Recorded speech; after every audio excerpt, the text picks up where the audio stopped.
Сәлем достар, бүгін біз сіздермен бірге донер жасайтын боламыз. Өзіміздің тілмен айтқанда лаваш жасайтын боламыз. Лавашты үй жағдайында жасау өте оңай және тәтті болады. Менің рецептімен жасайтын болсаңыз, мен сіздерге рецептісімен бөлісіп кетемін. Ал сіздер менің YouTube каналыма тіркеліп, лайк басып, қоңыраушаны баса кетуді ұмытпаңыздар.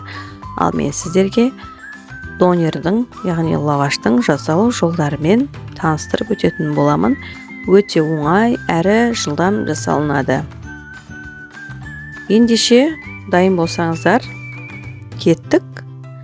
Ең бірінші мен тауық еттерін алдым. Тауықтың 2 бақайын алып, әдемілеп тұздап, татымына қарай қара бұрыш, дәмдеуіштерін қостым.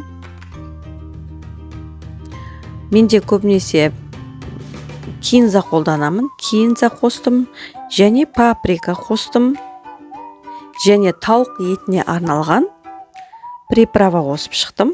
Және осылай видеода көріп тұрғандарыңыздай майонез қосып, осы қосқан ингредиенттердің барлығын жақсылап, барлық жеріне тигізіп, осылай сықылап шығамын. Осылай сықылап шығып, әдемілеп сіңдіріп қоямын.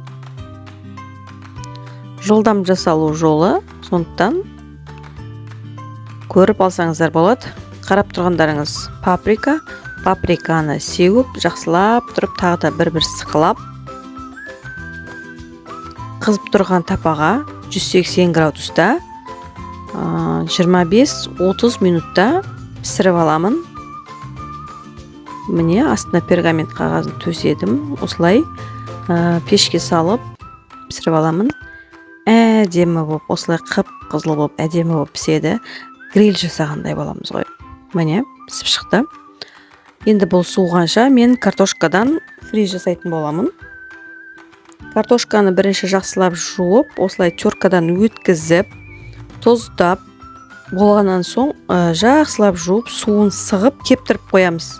Кептіріп қойғаннан кейін ыдысқа май құйып, осылай аз-аздан салып, әдемі етіп қуырып аламыз.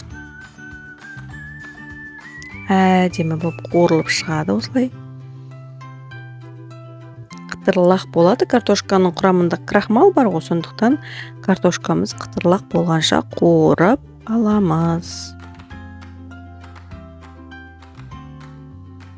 Жақсылап қуырып алған картошкаларымызды ыдысқа сүзіп аламыз.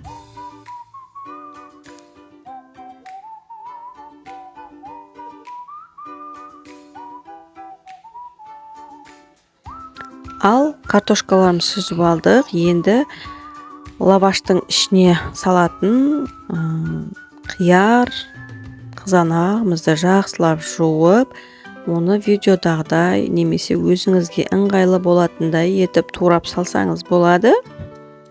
Мен осылай дөңгелек етіп турағанды жөн көрдім. Немесе сопақша етіп турап қойсаңыздар да болады. Помидорды да өздеріңізге ыңғайлы етіп, осылайынан жұқа етіп турап шықтым. Осы помидор мен қиярды турап болғаннан соң, жаңағы пісіп шыққан тауық етіміз суып қалды. Тауық етімізді жақсылап тұрып, еттерін алып, сүйегінен ажыратып, турап шығамыз. Қатты майдалаудың да қажет жоқ, орташа етіп турап шықсақ та болады. Себебі біздің жаңағы тауық етіміз өте жұмсақ, дәмі енді керемет болып шығады. Дәл осындай рецептімен жасайтын болсаңыздар,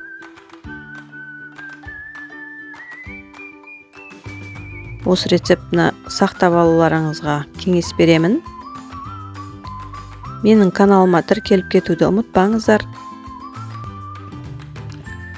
Тауықтың етін жақсылап турап аламыз осылай. Дәмі сочный болып, әдемі болып тұр. Турап жатқан кезде жегім келіп жатыр ғой. Сіздерде де сондай болады деген сенімдемін. Себебі ол өзінің соғына әдемі болып піседі. Ал енді лавашқа жайғастырамыз. Менде ұзын қалай айтсам болады, ұзын сопақша дөңгелек, сондықтан мен осылайынан жайдым. Және осы қалыптармен осылай кезекпен осылай жайып шығамыз. Менде үйде 6 адамға жасап жатырмын. Өйткені себебі көп балалымыз, енді сол балалардың барлығына жетсін деп көбірек жасадым. Осылай барлығын қатар қоямыз. Және негізі ішіне кішкене не болса, кетчуп, майонез қосуға болады. Және мен кішкене ерекше болсын деп ірімшік қостым. Негізі кішкене ауырлау тағам болады, бірақ үй жағдайында жасағаннан кейін оны өзіңіз жаңағыдай әдемі етіп жасауыңызға болады. Қатты ауыр болмайтын деп. Осылай көп жасауға кеңес бермеймін, бірақ үйде жасағанға жетпейді. Енді жаңағы донер хаустарда қалай жасап жатқанын көрмегендіктен оны онша біле бермейміз. Сондықтан өз қолдарыңызбен үйде жасауға кеңес беремін. Міне мен 6 дана жасап жатырмын, сондықтан өте бала шағама жетсін деп. Ал лавашымыз дайын болды. Енді ортасынан кесіп, іші қандай болған көретін боламыз. Бізде қамыр өте қытырлық, әдемі болып шықты. Жегім келіп кетті енді. Сіздерде осылай жегілеріңіз келетіні сөзсіз. Ал менің үйде үй жағдайында жасаған донерімді көріп тамашалап болсаңыздар, егер менің каналыма тіркелмеген болсаңыздар, менің каналыма тіркеліп, лайк басып, комментарий қалдыруды ұмытпаңыздар, және қоңыраушаны басып қойыңыздар. Мен сіздермен түрлі рецептермен қуантатын боламын. Сондықтан келесі кездескенше.